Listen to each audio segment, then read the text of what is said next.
My name is Evelyn Caraway, and I was once a woman of fine silk and polished mahogany of whispered conversations, and the gentle tinkle of a piano. Now I was a creature of torn wool and splintered wood of bated breath and the biting chill of a high mountain winter. My story, the one that truly mattered, began the day they put me on the auction block to pay for my father's debts. The air was ablaze, a merciless north wind that tore at the flimsy dress.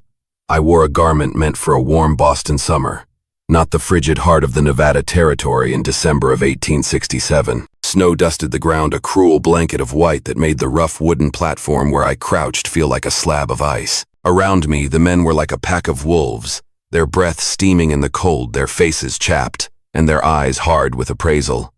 They saw not a person, but a problem. A city girl, fragile and soft-handed, who wouldn't last a single winter in this unforgiving land. Look at her shake. A fat man with a greasy beard and tobacco-stained teeth chuckled, his voice a gravelly rasp. City girl ain't used to our ways out here. I pulled the tattered shawl, the only thing they'd left me besides the dress, tighter around my shoulders. It did nothing to block the cold or the shame. 3 days ago I had been eating fancy dinners in a big warm house, a respectable daughter of a Boston merchant. Now I sat on an auction block, a piece of damaged goods waiting to be sold to the highest bidder. Blood from a split lip, a souvenir from my father's creditors, stained the pale fabric of my shawl. My arms and legs were bruised and modeled a map of my short, violent introduction to frontier justice. The auctioneer, a thin, nervous man named Hartwell, wiped a bead of sweat from his forehead, a strange sight in the frigid air. He looked almost as uncomfortable as I felt, his eyes darting away from mine with every glance. Gentlemen, we need to settle the late Mr. Caraway's debt of $300. This young lady comes with papers showing she can read and write. A fine education straight from Boston. What good's reading gonna do me? A bearded miner hollered, his voice laced with disdain. I need someone who can cook beans and mend clothes. My stomach twisted with a fear so profound it was physical. He spoke the cold truth. I had never cooked a meal in my life. My hands, once capable of delicate piano sonatas and painting watercolors, had never washed a single garment. In Boston, servants had handled all the hard work while I had lived a life of pampered idleness. A group of cowboys, their faces hardened by years of sun and wind, watched from the edge of the crowd. Their leader, a man with a chillingly handsome face and a gold tooth that glinted in the weak winter light, smiled in a way that made my skin crawl.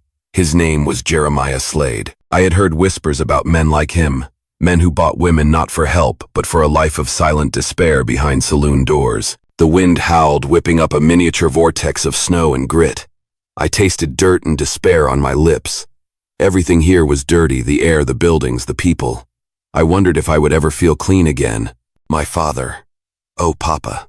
I tried to remember his kind, gentle face, but the memory was already fading, replaced by the image of his debts and the shame that had become my inheritance. He had been a good man, I told myself, a loving father. But his weakness for cards and drink had been a poison that had killed him, and now threatened to destroy me.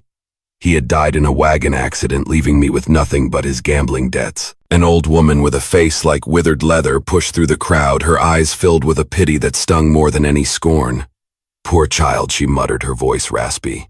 This ain't right. Selling people like cattle. But most of the crowd didn't share her sentiment. In this harsh land, kindness was a luxury few could afford. They saw only another mouth to feed a liability in a world where winter killed the weak, and water was a precious commodity. I remembered my father's promises of a new life, of finding gold and becoming rich again, far from the scandal that had chased us out of Boston. Instead, he had found only death on a dusty road, and I had inherited his shame. My shoes had been taken to pay for his burial, and now my bare feet were numb on the cold platform. Everything valuable, my mother's jewelry, my father's gold watch, even my warm winter coat had been sold off. She's too skinny, a rancher complained, his gaze raking over me. Look at those arms. Couldn't lift a water bucket if her life depended on it. My cheeks burned with shame. He was right. My arms were thin and weak. My hands had never held anything heavier than a book. How could I survive in a place where strength meant the difference between life and death? A lone crow circled overhead, its dark shadow crossing the platform like a bad omen. I shivered, feeling a deep primal fear that it was waiting for me to die. What happened to her face? A young cowboy asked, pointing to the bruise on my cheek. Hartwell shuffled his papers nervously. Some trouble last night. Nothing serious. But I remembered every detail of that trouble. Men had come to my father's rented room after the funeral. They had wanted their money, and when I couldn't pay, they had decided to take it in other ways. Only the sheriff's timely arrival had saved me from worse. The crowd grew restless in the cold.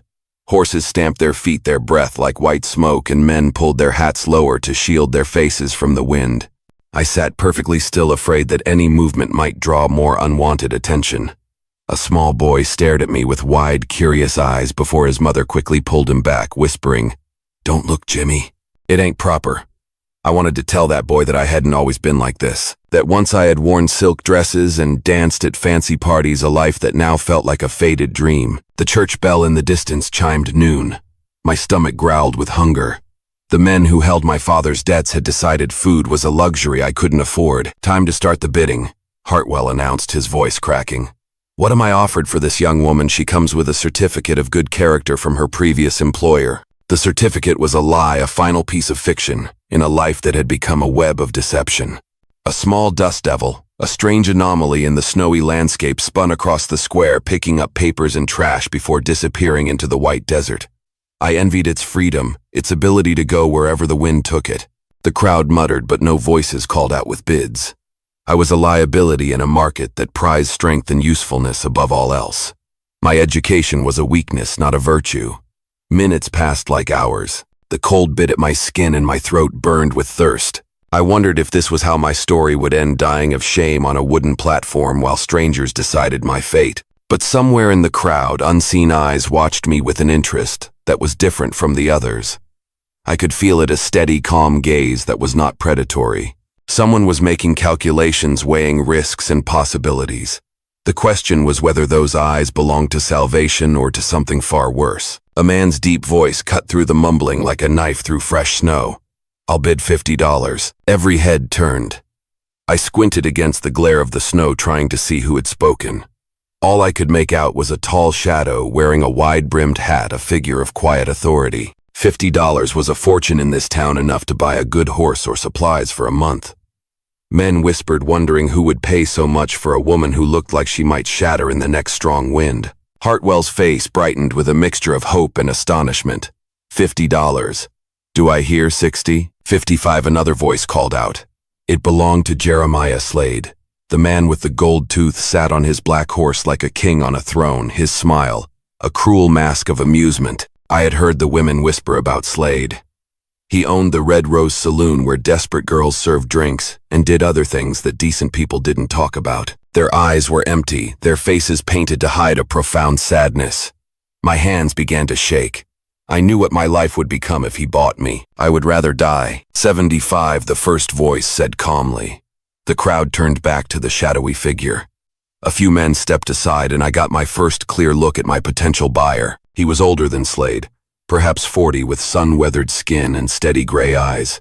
His clothes were simple but clean, a working man's outfit, not fancy like Slade's velvet vest and silver buttons. Something in his face reminded me of my father before the gambling fever took hold. There was kindness there, but also a bedrock of strength.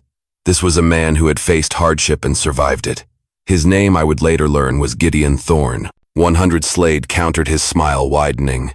He was enjoying this contest, a cat playing with a mouse. Gideon stepped forward, his tall, lean frame now visible in the cold light. His hands were calloused, speaking of honest work, and a thin scar ran along his left jawline. His horse, a gentle-looking mare, stood patiently behind him. 150, Gideon said without hesitation. A gasp rippled through the crowd. This was serious money, more than most men in town earned in 3 months. Several people craned their necks to get a better look at this stranger who was willing to pay so much. Slade's smile flickered. His horse danced nervously, sensing its rider's sudden tension. 200, Slade growled, his playful tone gone, replaced by a note of pure menace. I felt sick to my stomach watching 2 men bid on me like I was livestock at a county fair. The only difference was that cattle were fed and cared for. I wasn't sure what these men had planned for me. Gideon looked directly at me for the first time, our eyes meeting across the crowd. For a moment I felt something pass between us. It wasn't desire or ownership, but something softer, something akin to recognition. Like one lost soul seeing another. 250, he said quietly. The crowd fell silent. $250 could buy land, cattle, or a business. It was enough money to change a person's life completely. Slade's face darkened like a storm cloud gathering over the mountains. He had expected easy victory, not a real fight. His hand moved toward the gun at his hip, and several men in the crowd stepped back. "You're making a mistake, stranger," Slade said, his voice low and dangerous. "That girl's got secrets, dark ones. She ain't worth the trouble she'll bring you." My heart stopped beating for a moment. What did Slade know? Had words traveled west from Boston about my troubles there? I had thought my past was buried, but secrets had a way of rising from the grave like restless spirits. Gideon didn't flinch. If anything, he stood taller like a tree bracing against a strong wind. "Every person's got secrets," Slade Gideon said, his voice ringing with a quiet authority. "The question is whether you judge them by their worst day, or give them a chance to prove what they're really worth." His words hit me like a physical blow. When was the last time anyone had talked about me having worth? For months, I had felt like nothing but a burden to my father, to myself, to the world. This stranger was offering something I had almost forgotten existed: hope. 300, Gideon said firmly, the full amount of the debt. The crowd exploded in whispers and exclamations. $300 was more money than most of them had ever seen in one place. Hartwell's jaw dropped open. He had expected to sell me for $20 or $30, a small portion of my father's debt. This changed everything. Slade's face turned red with fury. He gripped his gun handle, and for a moment I thought he might draw on Gideon right there. But killing a man over an auction bid would bring the law down on him, and even Slade wasn't fool enough to risk that. "You don't know what you're buying," Slade spat through gritted teeth. "When you find out the truth about her, don't come crying to me." Gideon ignored him completely. He walked up to Hartwell and pulled out a leather pouch that clinked with the sound of gold coins. 300 as agreed. Hartwell took the money with shaking hands. He had never handled so much cash at one time. $300 for the young lady. Going once, going twice. He paused, looking around for any last-minute bids. Sold. The gavel fell with a sound like thunder. I felt the world spinning around me. In 15 minutes, my entire life had changed direction. I belonged to someone new now. But what kind of someone was this Gideon Thorne? My salvation, or just a different kind of trap? He approached the platform slowly, like he was approaching a frightened animal. When he reached the edge, he extended his hand toward me. His palm was rough with calluses, but his touch was gentle as he helped me stand. "My name's Gideon Thorne," he said simply. "I've got a small ranch about 5 miles out of town. Could use help with cooking and cleaning if you're willing to work for fair wages." The word willing struck me like lightning. When was the last time anyone had asked what I was willing to do? For so long, other people had made all my choices for me. Now this stranger was offering me something precious, the right to choose. I placed my trembling hand in his steady one, and felt myself pulled up from the platform. For the first time in months, I was standing on level ground instead of looking up at everyone else. "Thank you," I whispered, my voice barely audible over the noise of the crowd. Gideon nodded and draped a thick woolen blanket around my shoulders. The wool was rough but warm, and it covered my torn dress completely. I pulled it tight, feeling truly clothed for the first time since my father's death. As we walked toward his horse, I caught sight of Slade watching us. His gold tooth caught the cold sunlight as he smiled, but there was no humor in it. That smile promised trouble, the kind of trouble that followed people into dark places and waited for them there. But for now, I was walking away from the auction block on my own 2 feet. Whatever came next, at least I would face it as a person with choices, not as property to be sold to the highest bidder. The question was, what price would I have to pay for this unexpected freedom? The horse beneath me bucked wildly, its hooves crunching in the fresh snow as a pack of wolves, their eyes gleaming in the fading light, howled in the distance. Gideon's strong arm tightened around my waist, keeping me from falling as his mare Daisy danced sideways on the narrow mountain trail. "Easy, Daisy," he murmured to his horse, his voice calm despite the danger. The wolves' cries filled the air, a chilling symphony that promised a brutal, icy end. A single bite from one of those predators could cripple a horse, leaving us stranded miles from town in the Nevada wilderness. I held my breath as Gideon slowly reached for the rifle strapped to his saddle. The movement had to be perfect. Too fast and the wolves might charge. Too slow and they might slink closer, a constant threat. Snow beaded on my forehead despite the cool mountain air. Gideon's hands, calloused and strong, held the rifle with a practiced ease. The shot rang out a clean, sharp crack that echoed between the canyon walls. The wolves, startled and wary, scattered into the pine trees, their howls fading into the distance. Daisy snorted and stepped carefully around a snow-covered rock. "First lesson of mountain life," Gideon said as we continued riding. "Always be aware. This land doesn't forgive careless mistakes." I nodded, my mind spinning with bigger worries than wolves. What would happen when we reached his ranch? What did he really expect from me? The kindness in his eyes at the auction might have been an act to fool the crowd. Now that we were alone, his true nature could emerge. The trail wound higher into the mountains, leaving the cold desert behind. Pine trees grew thick on the slopes, their green needles a welcome change from the endless white. A creek, now partially frozen, gurgled somewhere nearby, the sound of running water making me realize how terribly thirsty I was. How much further, I asked, my voice thin from the dry air. About 2 miles, Gideon replied. The ranch sits in a valley between 2 ridges. Good water, decent grazing for cattle. My wife picked the spot when we first came west. Wife.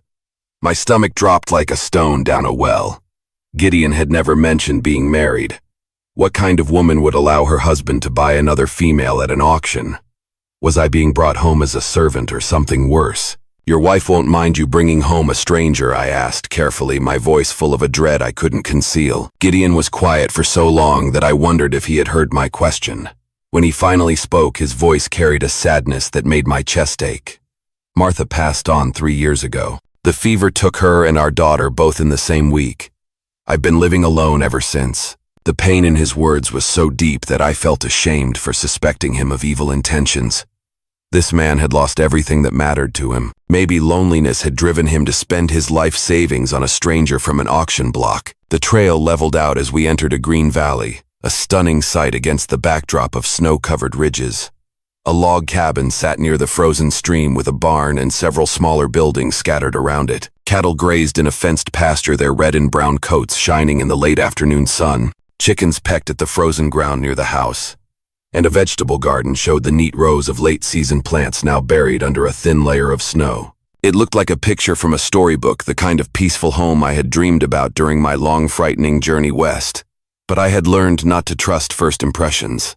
Beautiful places could hide ugly secrets. Gideon helped me down from the horse with the same gentle care he had shown at the auction.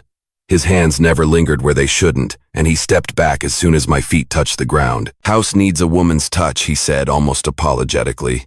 Haven't been much good at keeping things clean and organized. Cooking's gotten pretty simple, too. Mostly beans and salt pork. I looked at the cabin with fresh eyes. The windows needed washing and weeds grew up around the foundation, now covered in frost. Clothes hung on a line behind the house, frozen stiff as boards.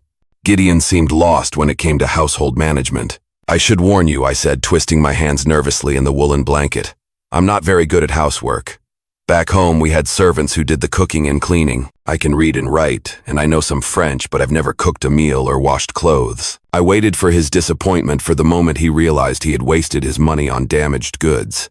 Instead, Gideon smiled, the first real smile I had seen from him. It crinkled the corners of his eyes and softened the hard lines of his face. French won't help much with cattle, he said, but reading and writing are valuable skills out here. As for the rest, we'll figure it out together.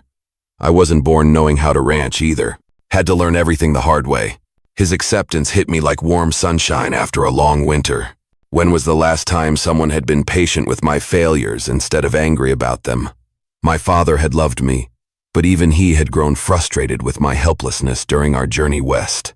Gideon led me to the front door of the cabin, then paused with his hand on the wooden handle. Before we go inside, I want you to understand something. You're not a slave here, Evelyn. You're not my property. I paid your debt because it seemed like the right thing to do. But that doesn't mean you belong to me. You're free to leave anytime you want. I stared at him in shock. Leave? But where would I go? I had no money, no family, no friends. That's your choice to make, Gideon said simply. But if you decide to stay, you'll work for fair wages and be treated with respect. I'll provide room and board, and you'll have the same rights as any hired hand. No man will touch you without your permission, not even me. The promise brought tears to my eyes. Freedom was a gift I had never expected to receive. But with freedom came responsibility, and I wasn't sure I was strong enough to handle either one. The inside of the cabin was dim and cluttered. Dirty dishes sat on a wooden table and dust covered every surface. Men's clothes lay in piles on chairs, and the stone fireplace was cold and full of old ashes. It smelled like loneliness and neglect. Your room's upstairs, Gideon said, pointing to a narrow staircase. Used to be my daughter Annie's room. I haven't touched it since she died. Might need some cleaning, but the bed's still good. I climbed the stairs on shaking legs. Each step took me further into this new life, this strange arrangement with a man I barely knew. At the top, a short hallway led to 2 doors. One stood open, revealing a large bedroom with an unmade bed and more scattered clothes. The other door was closed. I pushed it open carefully, not sure what I would find. The room beyond was small but clean, as if someone had been taking special care of it. A narrow bed sat against one wall, covered with a quilt that showed careful stitching. A small dresser held a ceramic water pitcher and bowl, both decorated with painted flowers. Curtains hung at the single window, letting in soft light that made dust motes dance in the air. But what caught my attention was the shelf on the far wall. It held books, real books with leather covers and gold lettering. More books than I had seen since leaving Boston. My fingers traced the spines lovingly. Shakespeare, Dickens, even a volume of poetry by Elizabeth Barrett Browning. Annie loved to read. Gideon's voice came from behind me. He had followed me upstairs, moving quietly on the wooden floor. Martha taught her letters when she was just 4 years old. Always had her nose in a book. I turned to face him, clutching one of the books to my chest. "You kept her room exactly as it was. Couldn't bear to change it," Gideon admitted. Seemed like erasing her memory somehow. But books are meant to be read, not just looked at. Annie would want someone to enjoy them again. The kindness in his gesture overwhelmed me. This man had lost his daughter but was willing to share her memory with a stranger. What had I done to deserve such generosity? "Thank you," I whispered the words, feeling inadequate for the gift he was offering. Gideon nodded and turned to leave, then stopped at the doorway. "Supper's usually around sunset. Nothing fancy tonight, just leftover stew and biscuits. Tomorrow we can start figuring out how to make this arrangement work for both of us." After he left, I sat on the bed and opened the book of poetry. The pages fell open to a poem about hope being the thing with feathers.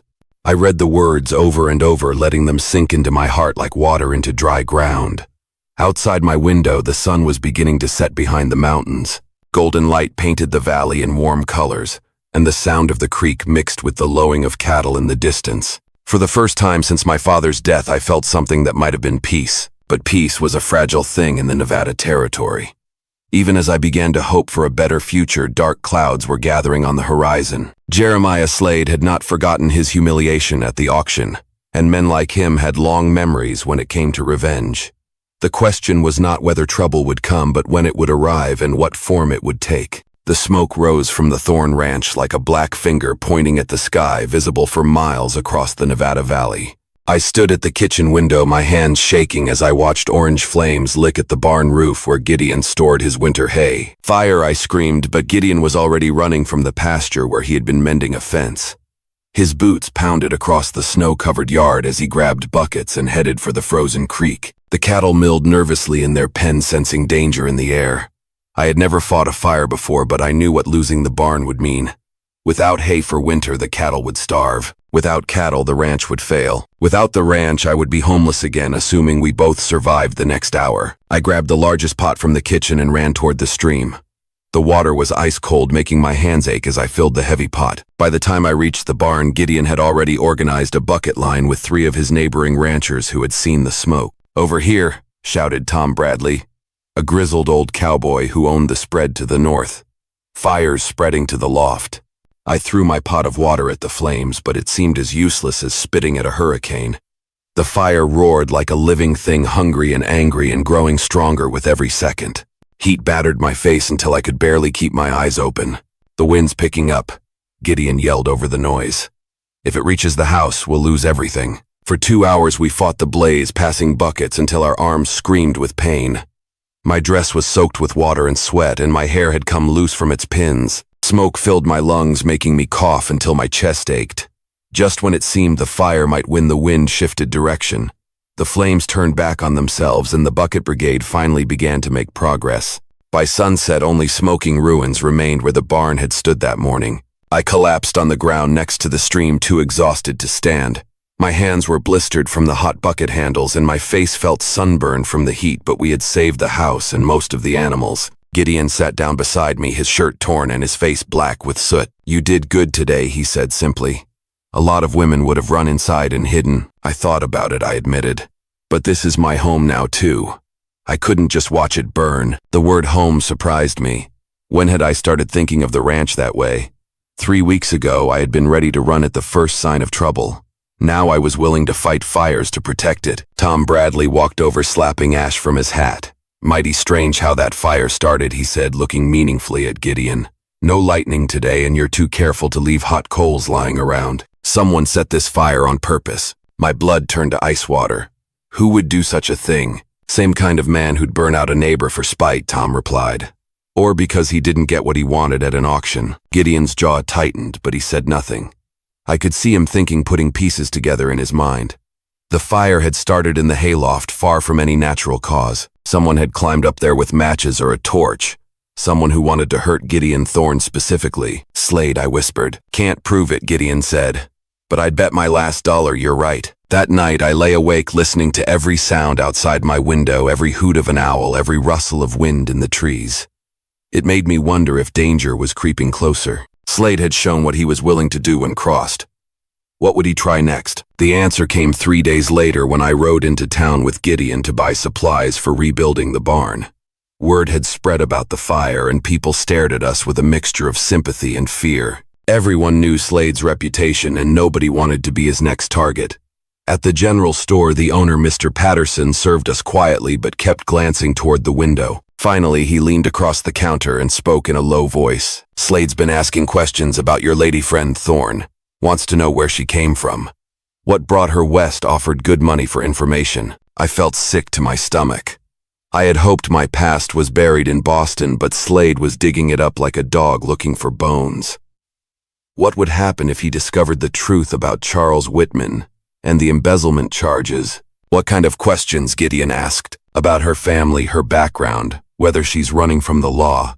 Patterson's eyes flicked to me nervously. I told him I didn't know nothing, but he's got other ways of finding things out. As we loaded supplies into the wagon, I noticed more stares than usual from people on the street. Some looked curious, others suspicious. A few women crossed to the other side of the road rather than walk past me. Whatever Slade was spreading, it was working. Maybe I should leave, I said, as we drove out of town. If I'm not here, Slade won't have any reason to bother you. Gideon's hands tightened on the reins. Running away won't solve anything. Men like Slade feed on fear. Show them you're scared and they'll chase you to the ends of the earth. But what if he finds out about Boston? What if he learns about the charges against me? Then we'll deal with it when it happens, Gideon said firmly. I don't care what you did or didn't do back east. What matters is who you are now. His loyalty amazed me, but it also frightened me. How could I tell him that my troubles in Boston might follow us both to prison? How could I explain that I was wanted for crimes I didn't commit, accused by a man who was the real thief? That evening, as we worked together to clear debris from the burned barn, I made a decision.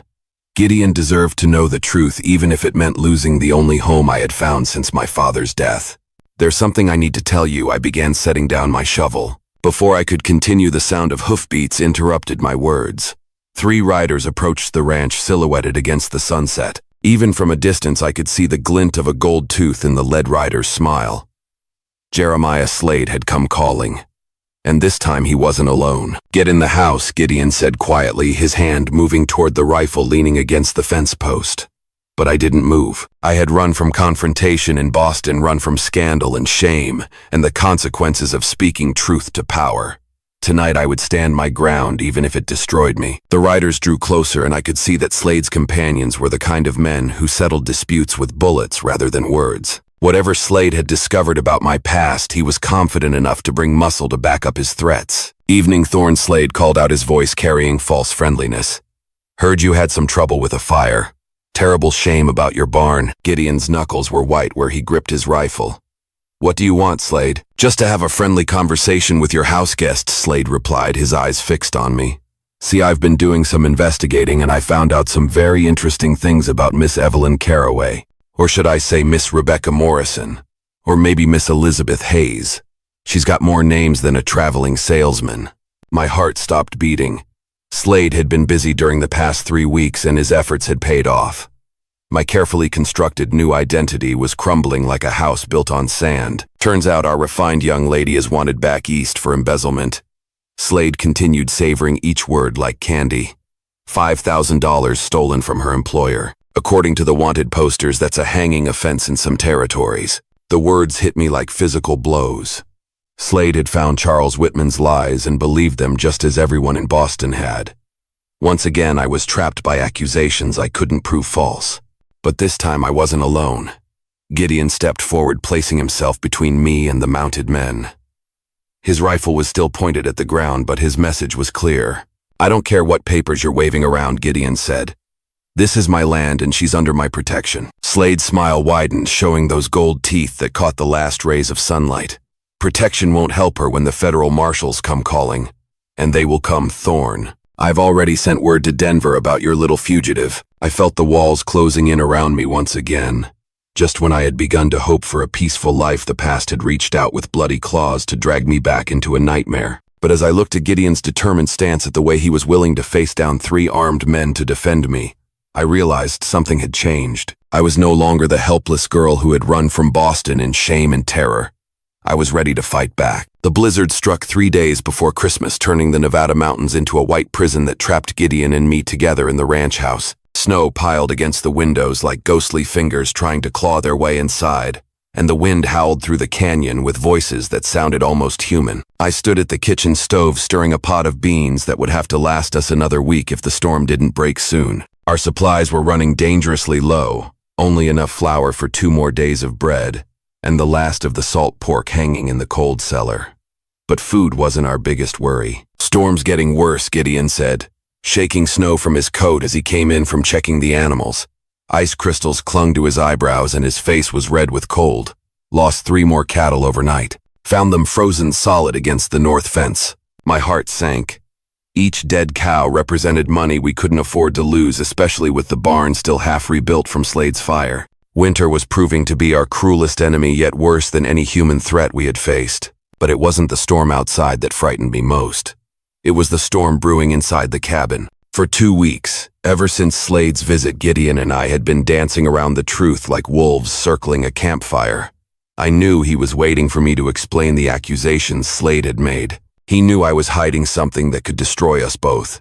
The silence between us had grown thick as winter honey, impossible to swallow. Every shared meal, every evening by the fire, every moment of ordinary life was shadowed by unspoken questions and fears that neither of us dared to voice. "Coffee's ready," I said, pouring the bitter brew into 2 tin cups. We had run out of real coffee days ago, but roasted acorns made a fair substitute if you didn't think too hard about what you were drinking. Gideon warmed his hands around the hot cup, studying my face in the firelight. I had changed during our months together, grown stronger, more confident, more beautiful in ways that had nothing to do with fancy clothes or powder and paint. But shadows still lurked in my eyes, secrets that built walls between us higher than any blizzard could pile snow. "Evelyn," he began, then stopped. How could he ask me to trust him with my past when he hadn't shared his own? How could he demand honesty while hiding the letter that had arrived just before the storm, the letter with official seals and federal stamps that waited, unopened in his desk drawer? A violent gust of wind shook the cabin, rattling the windows and sending sparks up the chimney. Somewhere in the distance, a tree cracked and fell with a sound like thunder. The storm was reaching its peak, and we were running out of time in more ways than one. "We need to talk," I said suddenly, setting down my cup with hands that trembled slightly. "About Boston. About why I really came west." Gideon felt his stomach drop like a stone in deep water. Part of him wanted to stop me to keep living in the comfortable lie we had built together. But lies were like ice on a roof. Eventually, they always came crashing down. "You don't have to tell me anything," he said, though we both knew that wasn't true anymore. I walked to the window and stared out at the white chaos beyond the glass. Snow was falling so thick that I couldn't see the barn only 20 yards away. The world had become a blank page waiting for someone to write a new story on its surface. "My real name is Evelyn Caraway," I began, my voice barely audible over the wind. "I was engaged to marry Charles Whitman's son, of one of Boston's most important bankers. Everyone thought I was the luckiest girl in the city." I paused, gathering courage like firewood for a dying flame. Gideon waited, knowing that pushing me now would only drive me back into silence. "Charles was handsome, charming, and rich," I continued. "But he was also a thief. He had been stealing money from his father's bank for months, taking it from accounts belonging to working families who trusted the Whitman name. When I discovered what he was doing, I threatened to expose him." The wind picked up again, screaming around the cabin like all the ghosts of winter. I pressed my face against the cold glass, my breath fogging the window. "He turned everything around on me," I whispered. "Claimed I was the one stealing money, that I had seduced him into helping me. His father believed him, of course. So did the police. So did everyone who mattered in Boston society." Gideon felt anger burning in his chest like swallowed fire. He had seen enough of the world to know how easily powerful men could destroy the innocent, especially women who dared to stand up to them. My crime hadn't been theft. It had been telling the truth when lies were more convenient. My father and I ran, I said, turning away from the window to face him. We came west hoping to start over, but Papa died before we could build a new life. That's when Slade's accusations became dangerous again. If federal marshals come looking for me, they'll drag me back to Boston to face charges I can't prove false. The confession hung between us like smoke from a dying fire. Gideon saw the fear in my eyes the way I was already bracing myself for his rejection. I expected him to throw me out into the storm to wash his hands of my troubles like everyone else had done. Instead, he stood up and walked to his desk. His fingers found the unopened letter buried beneath bills and ranch papers. The federal seal seemed to burn his fingertips as he carried it back to the firelight. This came the day before the storm hit, he said, holding out the official envelope. I haven't opened it yet, but I think we both know what it says. I stared at the letter like it was a coiled rattlesnake ready to strike. My face went white as fresh snow, and I sank into a chair as if my legs could no longer support me. They found me, I whispered. Maybe, Gideon said. Or maybe this is about something else entirely. But either way, we need to face it together. The word together made me look up sharply.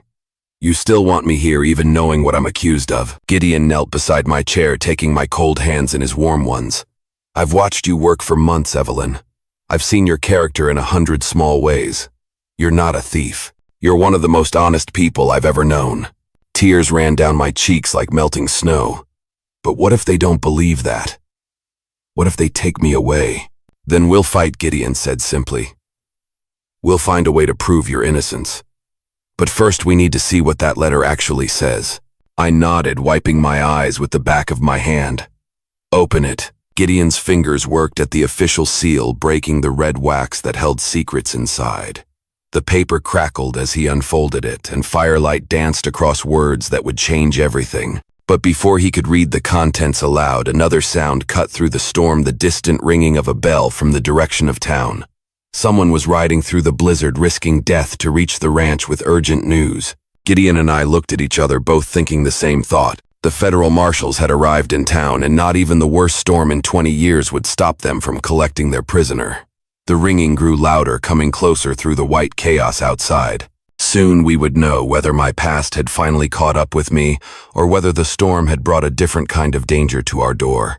Either way, our peaceful winter evening was about to become something much more dangerous. The man who stumbled through our door was more ice than human, his beard white with frost and his eyes wild with exhaustion.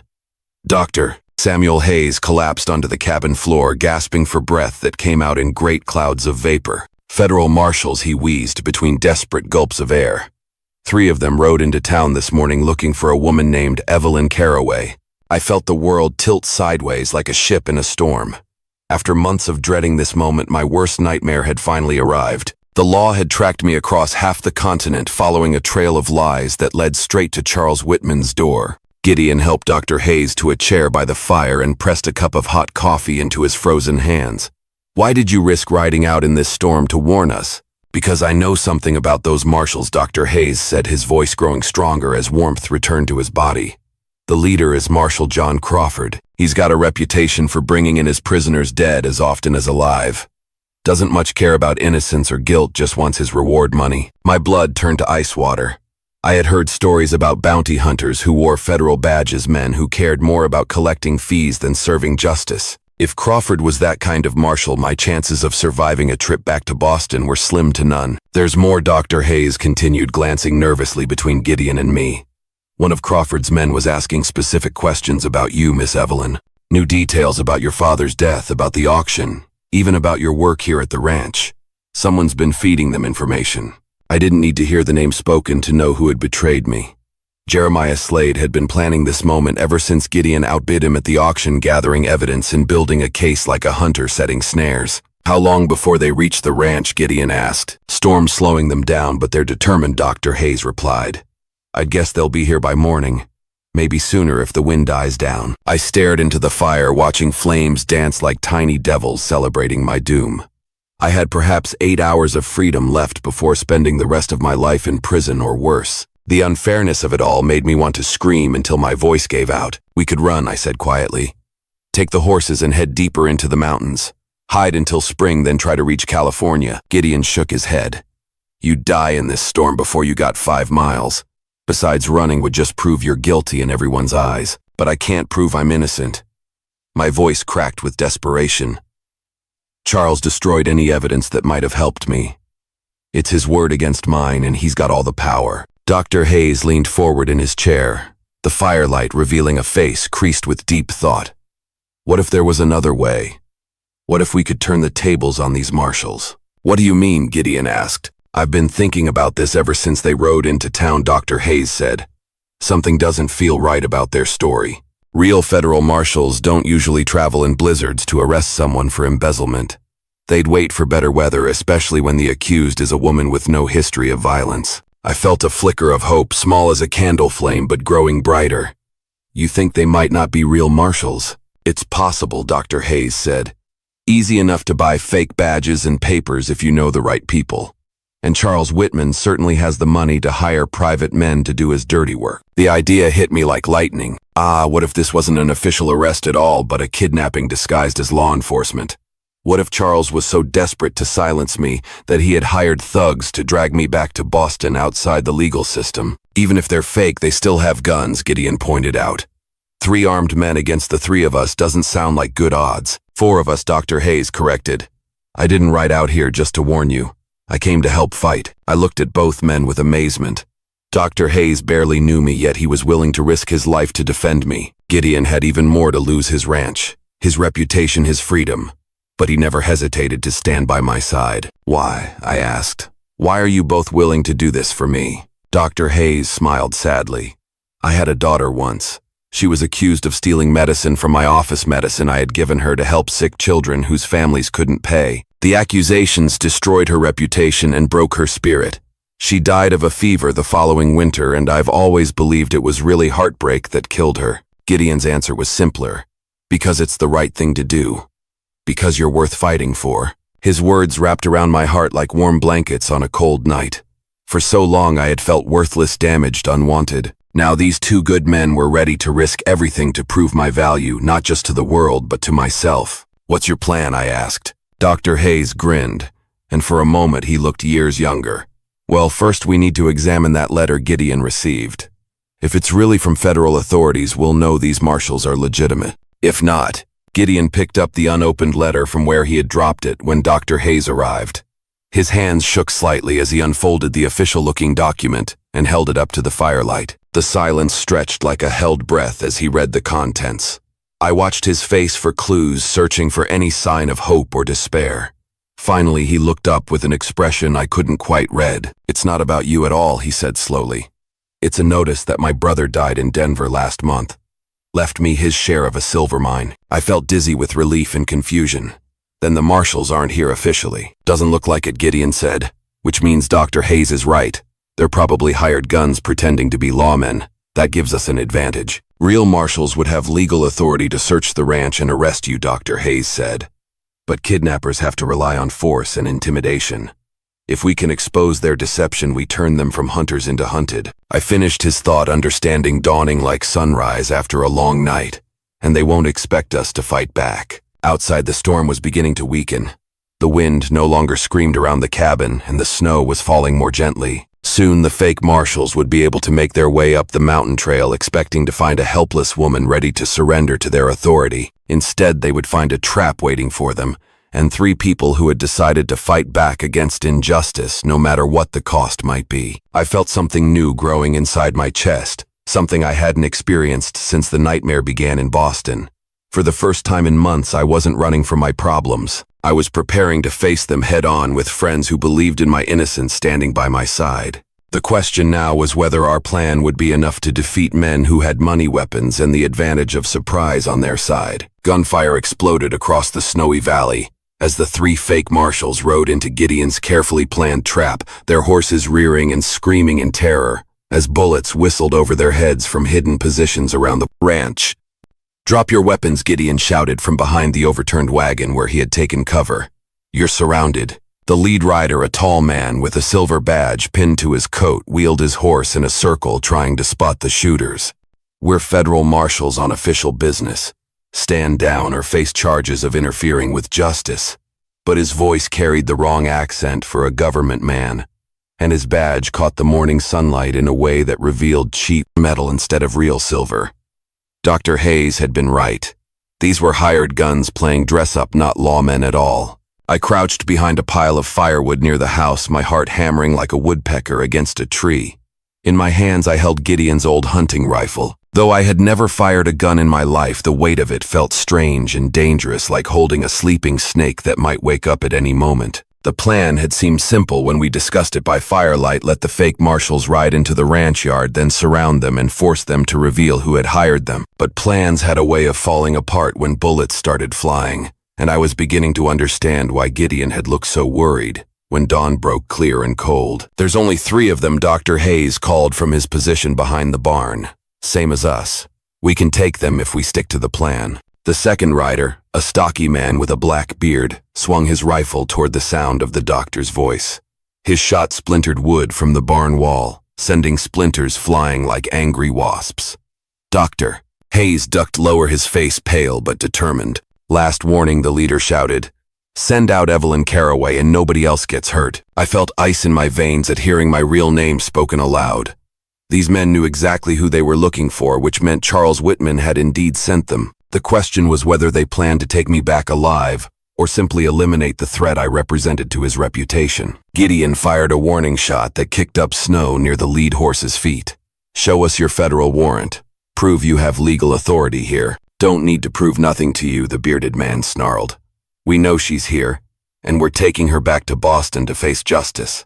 But their hesitation told a different story. Real marshals would have produced their papers immediately, confident in their legal right to make arrests. These men were stalling because they had no legitimate authority to back up their demands. The third rider, a young man who looked barely old enough to shave, seemed nervous about the whole situation. His horse danced sideways as gunfire echoed off the canyon walls, and he kept glancing at his companions as if wondering whether this job was worth the money they were being paid. I made a decision that surprised even myself. Standing up from behind the woodpile, I stepped into clear view of the 3 men, though I kept the rifle pointed in their direction. "I'm Evelyn Caraway," I called out, my voice carrying clearly across the snow-covered yard. "If you want me here, I am.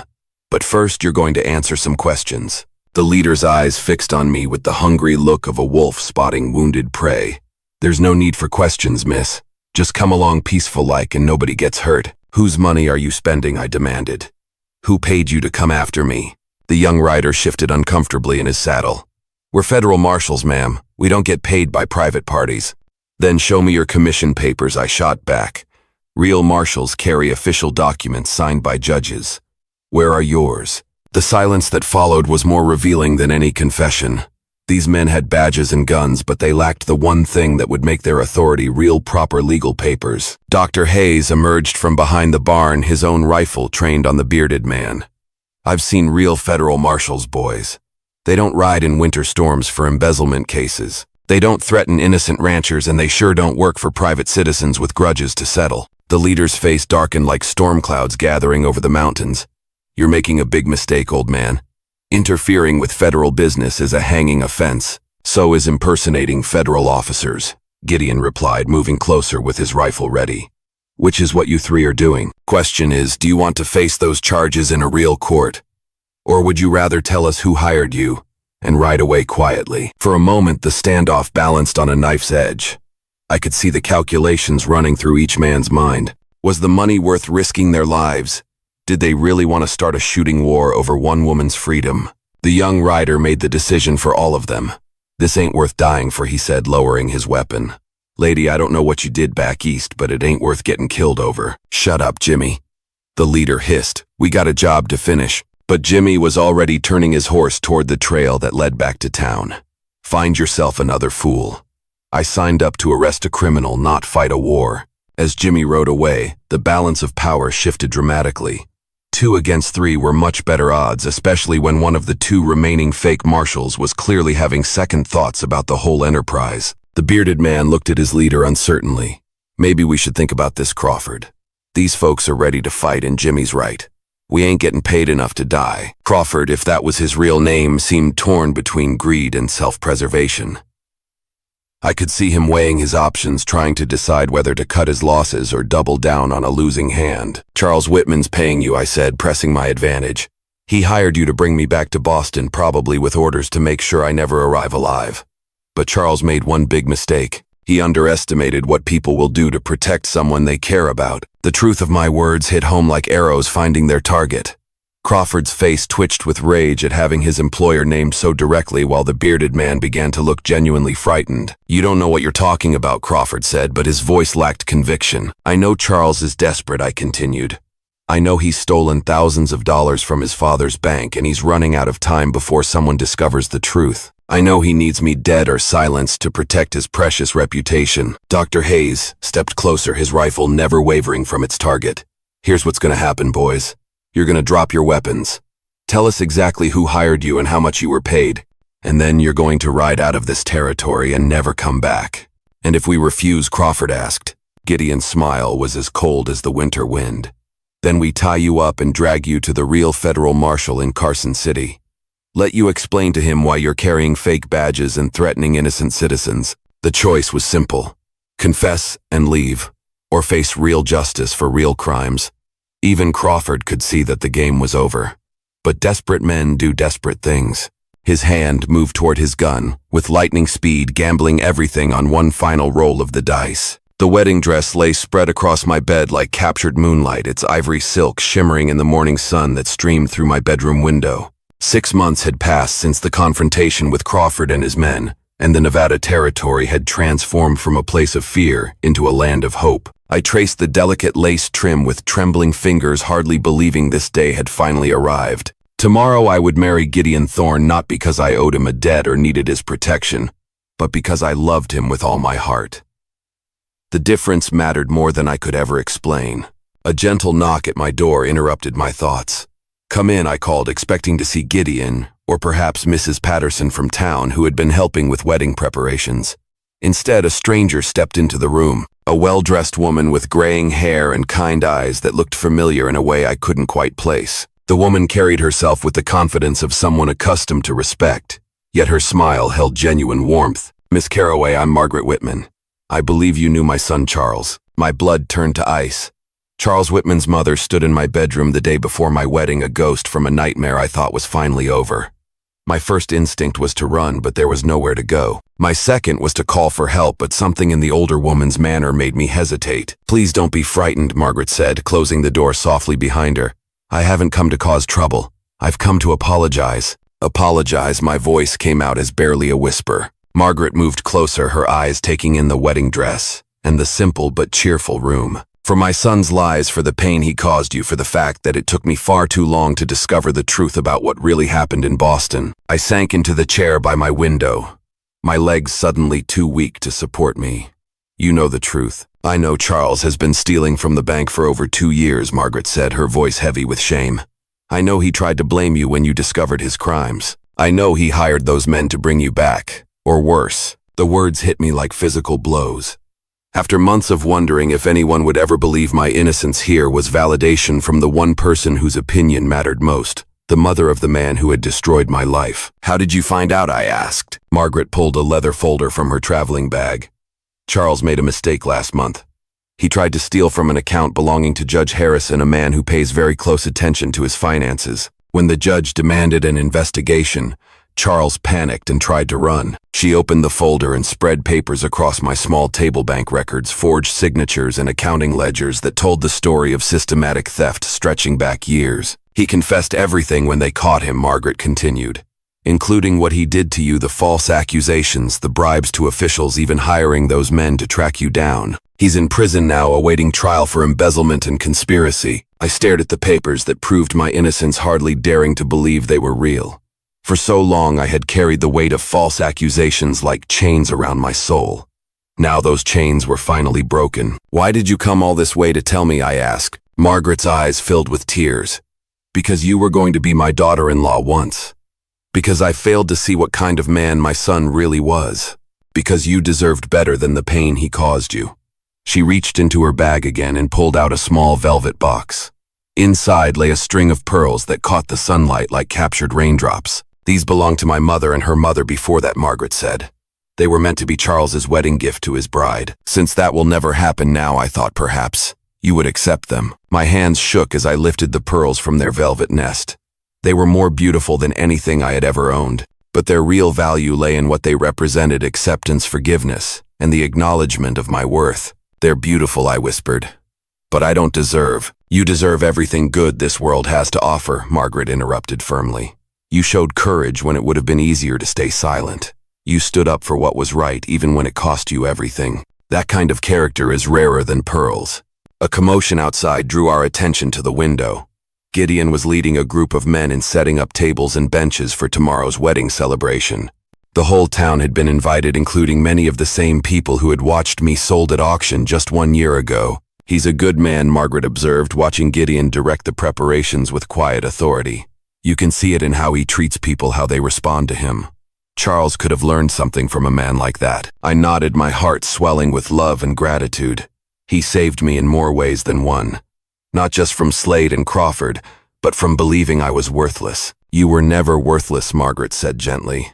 You just needed to find people who could see your true value. As if summoned by our conversation, Gideon looked up and spotted us in the window. His face broke into the warm smile that never failed to make my pulse quicken. He waved and I waved back, the pearl necklace still draped across my fingers. I should let you prepare for your big day, Margaret said, standing to leave.